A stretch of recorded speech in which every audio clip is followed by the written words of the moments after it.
This is easily one of the most important videos that I will ever make, simply because a majority of us are going to deal with this or deal with this on a day-to-day basis. At some point in time in your life, you're going to find yourself being offended. You're going to find yourself taking offense to the things that somebody says. At some point in your experience, you're going to find yourself being emotionally triggered by another individual.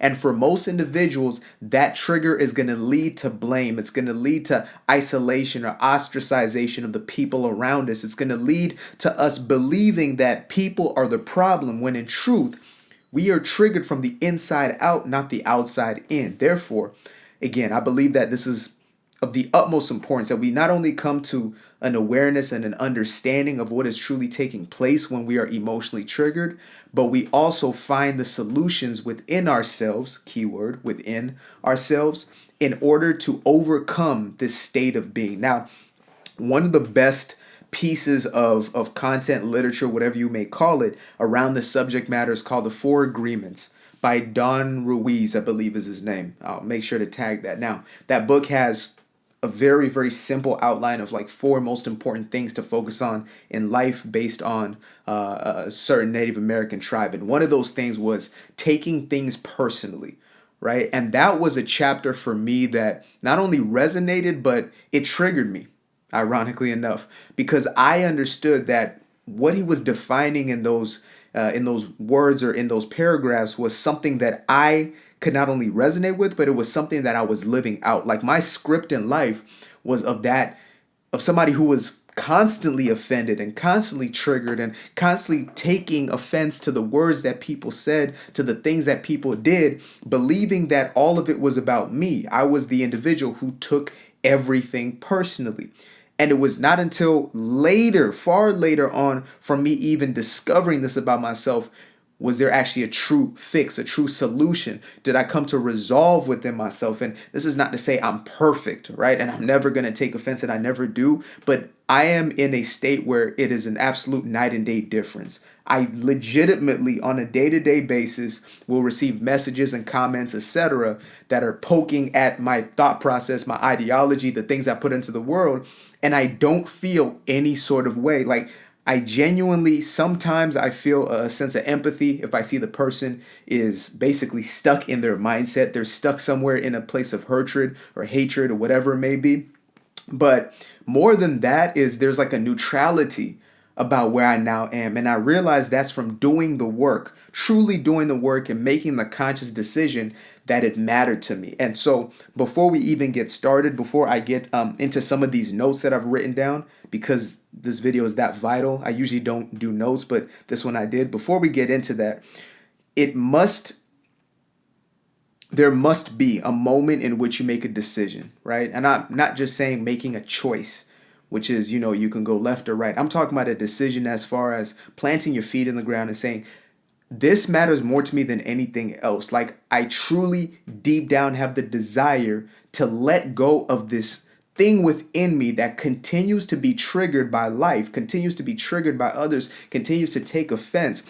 I care more about getting out of this state of consciousness, getting out of this state of living, than I do about holding on to whatever it is that I'm holding on to that's keeping me there. Because most people are more in love with the old story. They're more in love with what is keeping them in their current state than they are with where they can be. So, first, we have to start with that. Now, I want to get down into some fundamental things just to understand about, again, when we take things personally, what does that truly mean? Well, it's pretty simple, straightforward. You've been through the experience probably a few times in your life when you basically have a perception or a perspective that the thing that somebody is doing is truly against you and is saying something about who you are.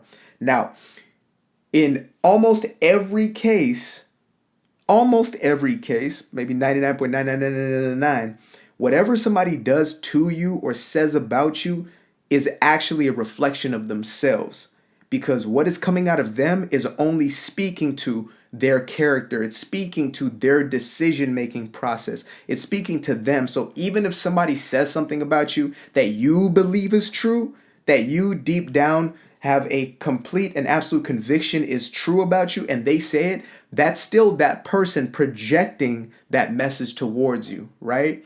So if somebody says you are a loser and you believe that, that's like a core story that you have, it will trigger you and put you on the defense because you believe what they're saying. However, the words they're saying are still just a projection of themselves. Nobody can see you outside of their own perception and their perspective. So I want to make that point very clear, is that in all of this that we're going to explore right now, every and anything somebody does is a choice that is coming from their own perception of life. It is their own paradigm that is projecting upon you, and you can choose to accept that or you can choose to reject that. Now, why do most of us accept what people say about us, what people think about us? Well, it's because of the other point I made, which is we believe those things to be true. They're parts of our core story, our core conditioning and programming, usually childhood programming, that has us believe the things people say. And so most of us, let's say we grew up with the belief that, again, we're a loser, that we're no good at anything. We will usually try to suppress that emotion or that belief. We'll try to suppress it instead of actually processing it, unpacking it, and seeing that it's not true. Instead, we'll just kind of like sweep it under the rug, per se, right? Hoping that it will go away, when in truth it is there. And it's actually, it increases in power. It's being fed throughout life when we don't truly unpack, when we don't truly deal with it. And using the analogy of unpacking, it's like a suitcase. If you continue just to stuff things into that suitcase at one point in time, it's going to be too big to fill and it's going to start to basically spill over, right? And that's what starts to happen with these beliefs that we have about ourselves that we try to suppress, right? The ways that we feel about ourselves that we try to suppress and pretend aren't there. Instead of dealing with them, they start to pour out onto others. And usually that's when, others will start to project onto us, and we start to project onto others. We project onto ourselves those very same beliefs. And so again, the reason we take people's words and we become offended or we have an emotional investment in them is because we have that belief within ourselves.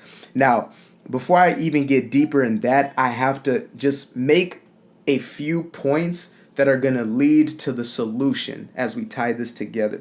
So there must first be an understanding of what an emotion actually is, right? And what is the cause of an emotion. So simple. An emotion is the physical response of a thought. Now, most people, most individuals, most of us have been taught that a thought comes from the brain. That's not inherently true. The mind is the unseen realm. Like, it is part of the spirit, if we really want to get down to it. The mind is unseen. The brain is not the mind. So most of us think the mind is in the brain because the brain processes and does all these, wonderful things. But that's not necessarily the case. Therefore, the thoughts we have, or the thoughts we create, the thoughts we entertain, the thoughts we project, create an effect in the body, which is in the brain, and the physical apparatus of your body, called an emotion. And that emotion then triggers a reaction throughout the body. So, why does this matter? Simple. When you are triggered by something, you are having a thought that is triggering a physical response, right? The actual triggering, the actual taking offense is an emotional space. It's an emotional state. It's not the thought in and of itself that's doing it. Like, if you think to yourself, I can't believe this person said that about me, and then the other part of you is saying, well, it's true, and let me try fight them in order to hide that from the world. When you're having that battle within you, it's not the thought itself that is, essentially that you're reacting to. What you're reacting to is the emotion, the energy in motion. That's what emotion stands for. So when that energy then takes motion, that negative energy takes motion in your body, then you feel a negative response. And in essence, I really don't, again, I don't want to get too far out there. I don't want to get too woo-woo for y'all. But in essence, the reason why we have that response, a negative response to a thought, right? Because somebody can have the same thought but have a different emotional reaction. Somebody can think about something, let's say if you're just thinking something as neutral as money, somebody can think money and have a positive emotional experience. Somebody can think money have a negative emotional experience based on their belief systems, based on their programming, right? Based on their exposure. Therefore, why does somebody have a negative response to something that somebody else has no response to or a positive response to? Well, that comes down to this thing that is so misunderstood, that is oftentimes spoken of but not truly known at depth. And I want to simplify it for you. And that thing is called the ego. Now, most people take ego and make it this complex idea, or they make it hyper spiritual, woo woo, whatever it may be. But in truth, ego is just another word for the aspect of self that is primarily focused on survival. It is the part of self that is consistently and perpetually fixated upon surviving. Therefore, it will do anything to survive. It will lie, it will cheat, it will do whatever is necessary it believes is going to lead to your survival. Meaning, when somebody says something, it's going to say, oh, let me say something in response, or let me do something in response so they like me, or let me do something in response to fight them so they don't, take me out, or whatever it may be. And again, this is all perception. This is all happening within oneself. We haven't even gotten to the projection of, these things manifesting in our quote unquote reality, our physical experience, but this is what's going on within you. And everything starts from within. So therefore, when you are triggered, you are essentially having an individual bring up a thought within you. So they're influencing your thought pattern. That thought then leads to an emotional reaction. And if you are rooted in your ego, if you're rooted in survival and that fight or flight response mechanism, you're going to have a negative experience of that thought. And the negative experience is going to lead you to wanting to eradicate that feeling. Like, most of us don't like the feeling of negativity. We try to rid it in some way, but we rid it by trying to fight it, by trying to resist it, instead of acknowledging it, understanding it, seeing it from an objective standpoint, and truly being a watcher of it. Now, if you're somebody who is completely unaware, like you have no self-awareness at all, this may be close to impossible. But if you have just a sliver of self-awareness, just a little bit of awareness of what's going on within you, or you are able to at least see your thoughts and witness them, even if you're still like very emotionally invested within your thoughts, then there is hope for you. There is absolutely hope for you. And so that hope comes in this, right?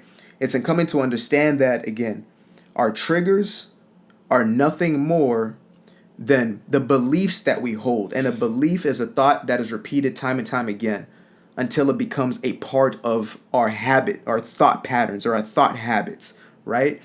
And again, those thoughts that we continue to persist, entertain, that we continue to fixate upon, they continue to have effects on the body. And the body then becomes, I guess you would say, addicted to certain feelings, to certain emotions. So again, sometimes you may have negative emotions, but that does not necessarily mean that that's not a comfort zone for you. And I made an entire video about this, but it's basically this idea of, a majority of us are addicted to chaos. We're addicted to the emotional responses of feeling bad. And that comes from that childhood programming. We became so used to getting thoughts that led to the feelings of undeservedness, of worthlessness, etc., that we became attached to those emotions. And so we have to become very conscious and aware of what emotions we are actually attached to, what emotions are we in love with. That's going to lead us to see what exactly are those wounds that people are touching that's leading to us feeling triggered. Right? Because again, for somebody to feel triggered by somebody else's, reaction, response, by somebody's words or actions, there has to be a wound that is being touched. There has to be a basis for it. There has to be an experience that somebody else is bringing back up within you that has not been dealt with yet. Right? And so for me and my own experience, what I came to realize was I would often take offense, especially in the dynamic of relationships, when somebody would show a quote unquote lack of appreciation. Like, that was the huge one for me. And for me, a lack of appreciation was shown through like acts of service, right? So if somebody was not willing to do things for me like I would do things for them, then I would see that as a lack of appreciation. An example, I used to have a shoe rack in my old apartment, and one time my ex didn't put the shoes onto the shoe rack, she just put them next to it. And I took such deep offense to that. I was triggered by that, thinking that it was like a slight against me. Not even seeing the perception of she might have just been in a rush, she might have just thrown them, whatever. But I was so triggered because in me, the belief was she doesn't care about me. Therefore, it was triggering within me, I'm not worthy of being appreciated. That was the true and core belief that, I am not worthy of somebody's appreciation, which also showed me that's the reason why I do so many things for so many people and basically neglected myself in the process of doing those things.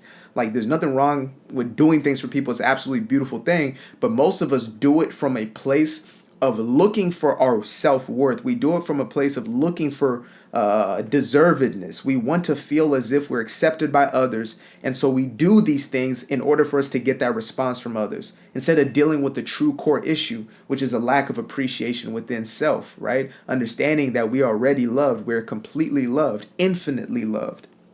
And so bringing it back to the point of getting triggered, and the true solution, the solution first lays in awareness. I believe awareness is 49%.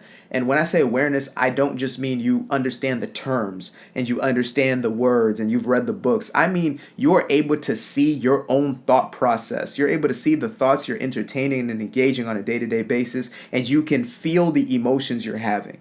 And at first, it might seem impossible to disconnect the emotional aspect, like to look at your emotions objectively, which means from the outside looking in.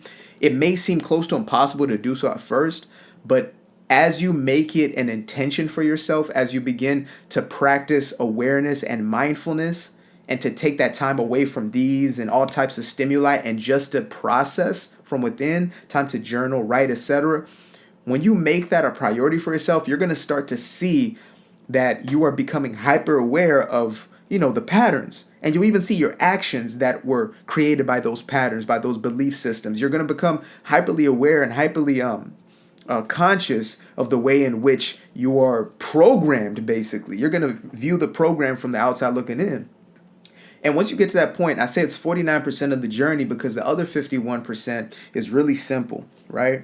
It's simple, but it's not easy. And it's not easy because, again, it's habit. We're working with habits here. Therefore, our habit of being offended is exactly that. It's a habit. So once we realize that we're being emotionally triggered, we see the thoughts that are leading to the emotion, we start to recognize what the core wound is, and we start to become aware of that wound. Now the habit that we have to form, and which most people wholeheartedly try to neglect, is that of forgiveness. Now, I created an entire video on how to forgive, and most people don't connect this to, something like, getting triggered. What does getting triggered have to do with forgiveness? It has everything to do with forgiveness, because non-forgiveness, resentment, bitterness are basically a fixation upon the negative thing. They're a fixation within the ego. They're fear-based experiences or fear-based states of being.